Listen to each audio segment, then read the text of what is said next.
New at 11 this week, we learned more about the financial terms of the settlement between the Ohio State University and roughly half of the Richard Strauss survivors who have sued. Tonight, we hear from one of the men still waiting for his justice. My years at OSU were pretty good, I would say, with the exception of obviously what happened with Strauss. What happened to Steve Snyder-Hill is something he shared many times before, but that doesn't make it easier. And it just was awful. Like, I'll never forget anything about it. I remember the smell of his breath. I can remember that. I remember feeling his breath on my genitals. There's things like that that just will never go away in my memory. We now know he is one of hundreds of survivors of abuse at the hands of former OSU doctor Richard Strauss, who died by suicide in 2005. But it would be years later before Snyder-Hill would finally start to connect the dots. And we can actually see that moment in surveillance video he's never shared before. He and his husband were finishing up a workout and watching 10 TV back in July 2018. 7 former OSU wrestlers say they were groped by team doctor Richard Strauss. They also claim that Representative Jordan knew about it.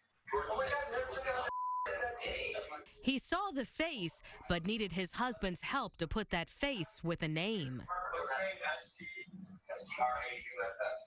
From there, things got much more intense. Snyder-Hill became Student B in the Perkins report released by the university last year and is now part of a lawsuit claiming OSU knew about the abuse and did nothing to stop it.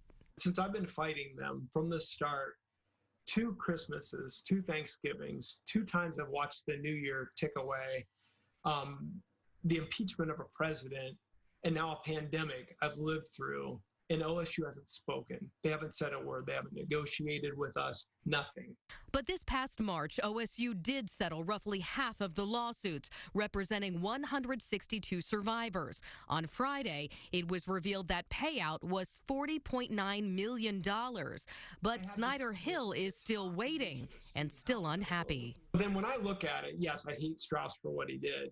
But the OSU of today is the same OSU of yesterday because of the way that they're acting. So the only thing that's missing from this horrible formula is another Strauss.